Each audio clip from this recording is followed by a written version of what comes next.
Teenage বয়সে সন্তানরা কোনো জিনিস না পেলে বা সেটা পাওয়ার জন্য অনেক সময় তারা এতটা অ্যাগ্রেসিভ আচরণ করে ফেলে যে সেটা মেনে নেওয়া যায় না এবং অনেক সময় তাদের এই অ্যাগ্রেসিভ আচরণটা এমন পর্যায়ে চলে যায় অত্যন্ত হৃদয় বিদারক দৃশ্যে পরিণত হয়। স্ক্রিনে একটা ভিডিও দেখতে থাকেন, আপনারা অনেকেই দেখে ফেলেছেন। তো এই ধরনের ঘটনা যে আমার যে জিনিসটা লাগবে সেটা যদি আমাকে না দেওয়া হয় তখন তারা অনেক সময় এই ইমোশনটাকে কন্ট্রোল করতে পারে না। বেসিক্যালি টিনেজ বয়সেও সমস্ত ইমোশনকে কন্ট্রোল করতে পারার কৌশল রপ্ত হয় না এবং যার জন্য এটাও কিন্তু প্যারেন্টিংয়ের একটা নির্দেশনা যে আমরা অল্প বয়স থেকে একদম ছোট বয়স থেকে আমাদের সন্তানদেরকে বিভিন্ন ইমোশনকে বুঝতে চিনতে এবং সেটাকে কন্ট্রোল করা শেখাতে চেষ্টা করব। তারা স্টিল শিখে ফেলবে না পুরোপুরি, কিন্তু শেখাতে চেষ্টা করব। তবে স্ক্রিন অ্যাডিকশনটা যদি বাড়তে থাকে তাহলেও কিন্তু আমাদের সন্তানরা ইমোশনকে ভালো মতো কন্ট্রোল করা শিখতে পারবে না, কারণ তাদের প্রিফ্রন্টাল কর্টেক্সটা ভালো মতো ডেভেলপ হবে না বা সেটা ডেভেলপমেন্টে বাধাগ্রস্ত হবে। জাস্ট আইফোনের একটা শেষ কিস্তি এর টাকা নিয়ে বাবা মার সঙ্গে কোনো তর্ক বিতর্ক হয় এবং একটা পর্যায়ে এরকম একটা ঘটনা ঘটে। আমি আর ওই ঘটনার বিস্তারিত কিছু বলতে যাচ্ছি না। আমরা পূর্বেও কিন্তু এমন শুনেছি যে পাখি ড্রেস মনে আছে বাংলাদেশে একসময় খুব ফেমাস হলো। তো পাখি ড্রেস না পেয়েও কিন্তু বেশ কিছু কিশোরী মেয়েরা তাদের জীবনকে শেষ করে দিয়েছে। আরও ঘটনা আছে, যেমন একটা ছেলে বাইক না পাওয়ায় তার বাবার কাছে বাইক চেয়েছিল। এত দুঃখজনক ঘটনা যে ছেলে পরে বাবাকে কিভাবে যেন আগুনে পুড়িয়ে শেষ করে ফেলে। তো জিনিসগুলো অত্যন্ত হৃদয় বিদারক। আমরা অবশ্যই এ ধরনের কোনো পরিণতি আশা করি না। তারপরেও অনেক সময় হয়ে যায়। এগুলো ছাড়াও অনেক সময় কিশোর কিশোরী সন্তানরা কোনো জিনিস না পেয়ে বাসা ছেড়ে পালিয়ে যায়, হ্যাঁ? নিজেকে শেষ করে দেওয়ার পরিকল্পনা করে, নিজেকে আহত করে, হ্যাঁ? অনেক অভিমান করে, নানা কিছু ঘটে।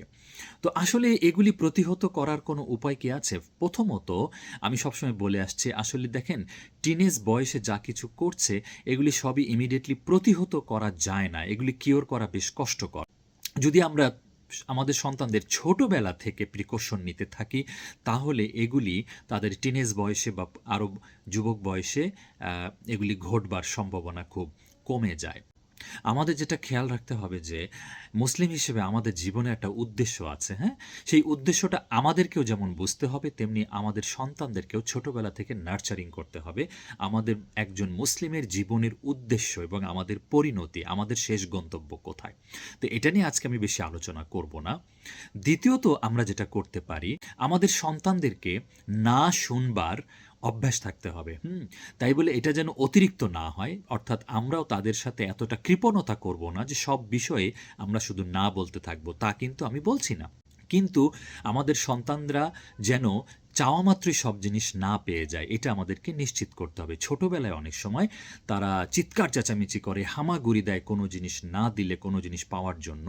তো সেই সমস্ত ক্ষেত্রেও আমাদেরকে কেয়ারফুল থাকতে হবে যেন চাওয়া মাত্রই তারা জিনিস না পেয়ে যায়। অনেক সময় এমন হয় যে বাবা মা হয়তো বা দিতে চাচ্ছেন না কিন্তু নানা নানি দাদা দাদি তারা দিয়ে ফেলছেন। এটাও বন্ধ করতে হবে। এটাও কিন্তু সন্তানকে নষ্ট করে ফেলার একটা উপায় হয়ে যেতে পারে, যে চাওয়া মাত্রই সে পেয়ে যাচ্ছে কারো না কারো কাছ থেকে।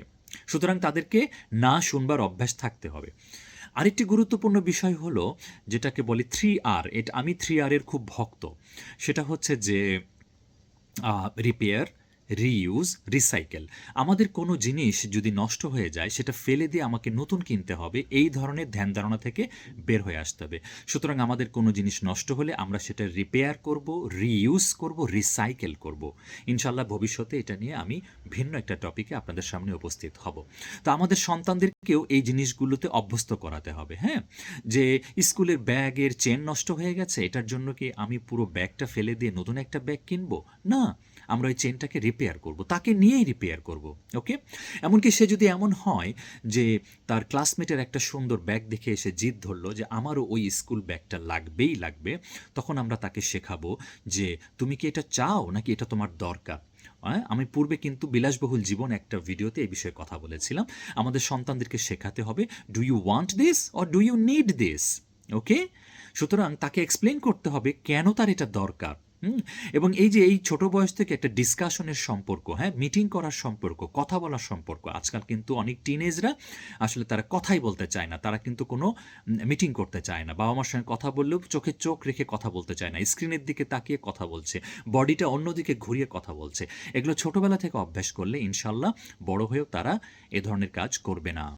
এরপরে আসে এই যে আইফোনের শেষ কিস্তি জমা দিতে না পারা নিয়ে তো এই ঘটনা। তো ব্র্যান্ডের জিনিস কেন আমাদের কিশোর-কিশোরী, তরুণ-তরুণীরা ব্যবহার করবে? যদি সে নিজে ইনকাম করতে না পারে এখনো? এটাও কিন্তু অনেক পিতামাতা ভুল করেন। আমি বেশ কিছু পরিবারকে নিকট থেকে দেখেছি তারা তাদের কিশোর-কিশোরী সন্তানদেরকে ওয়ার্ল্ডের সবচাইতে টপ ব্র্যান্ডের আইফোন দিচ্ছেন, ইয়ারবাড দিচ্ছেন, আইম্যাক দিচ্ছেন, হ্যাঁ? নানা কিছু দিচ্ছেন। এগুলি কিন্তু ঠিক না। দেখেন যে জিনিস ব্র্যান্ড হয়ে গেছে, ওয়ার্ল্ড ফেমাস হয়ে গেছে, সেই জিনিসটা কিন্তু তার হাতে তুলে দিলে তার ভিতরে অহংকার তৈরি হয়। আমি কোনো পরিবারে বহু বছর আগের কথা বলছি, তখনও আমিও খুব ইয়াং। কোনো পরিবারের এরকম জন্মদিনের প্রোগ্রামে দেখেছিলাম যে ছোট বাচ্চা অপর বাচ্চাকে বলছে যে, "আমার জন্মদিনের কেক ১ তালা আমার জন্মদিনের কেক ৩ তালা ছিল। তোর জন্মদিনের কেক তো মাত্র ১ তালা।" চিন্তা করে দেখেছেন একটা ছোট্ট শিশুর ভিতরে কিভাবে তার কার জন্মদিনের কেক কত বড় সেটা নিয়েও একটা অহংকার তৈরি হয়েছে।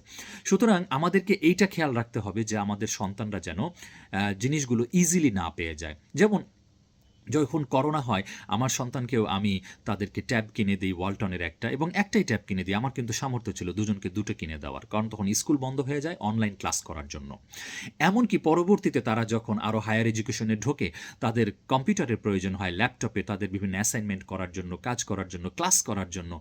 তো আমি কিন্তু তাদেরকে একটা কম্পিউটার দিয়েছি, দুটো নয়। আমার টাকা পয়সা ছিল কিন্তু দুটো দেওয়ার মতো। তারপরে একটা দিয়েছি কারণ আমি চেয়েছি তারা টাইম ম্যানেজমেন্ট শিখুক। তারা তাদের মতো করে সময় বের করে কখন কিভাবে দুজন ল্যাপটপটাকে ব্যবহার করলে প্রপারলি ইউটিলাইজ করতে পারবে এটা তারাই ফাইন্ড আউট করুক। হ্যাঁ, এটা তাদের জব। হ্যাঁ, তো এগুলো কিন্তু আসলে খুব গুরুত্বপূর্ণ। এগুলি আমরা খেয়াল রাখবো। এই পদ্ধতিতে আমরা আগাবো।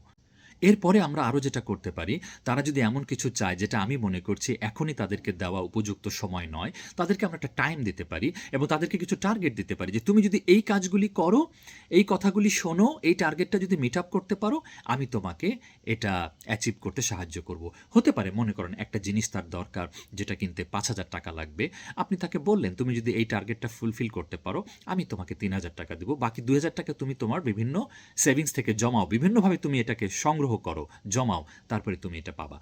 অর্থাৎ এইভাবে তাকে আসলে কষ্ট করে আর্ন করে যেন সে সেটা অর্জন করতে পারে। তারপরে আমি বলব কিশোর-কিশোরী বয়সে কোনো ব্র্যান্ডের জিনিস না দেওয়া।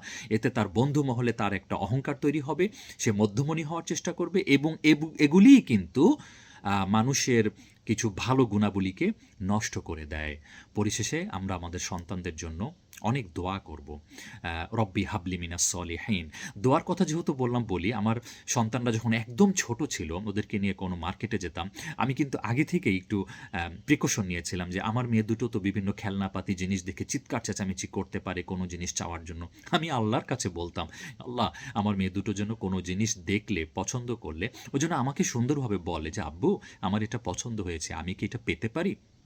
অ্যান্ড উড ইউ বিলিভ আমি ওদেরকে এভাবে লেসনটা দিয়েছি যে আম্মু তোমরা কোনো জিনিস দেখলে অন্য বাচ্চাদের মতো চিৎকার চেঁচামেচি করবা না, ফ্লোরে গড়াগড়ি করবা না। হ্যাঁ, তুমি পছন্দ হলে আমাকে বলবা যে আব্বু আমার এটা পছন্দ হয়েছে, আমাদের এটা পছন্দ হয়েছে, আমরা কি এটা পেতে পারি? এবং তখন আমি তার সঙ্গে ডিসকাশন করব। হ্যাঁ, এটা তার দরকার কিনা আমি কথা বলবো। এভাবে আমি তাদেরকে দেবো। আলহামদুলিল্লাহ যে ডিসকাশনের যে একটা কালচার, এটা কিন্তু আপনাকে আপনার সন্তানদের সাথে একদম টিনেজ তরুণী বয়স পর্যন্ত অনেক সহযোগিতা করবে এবং এটা খুবই গুরুত্বপূর্ণ পিতামাতাদের সাথে সন্তানদের সুন্দরভাবে বসে কোনো টপিকে কথা বলে প্রবলেম সলভ করা।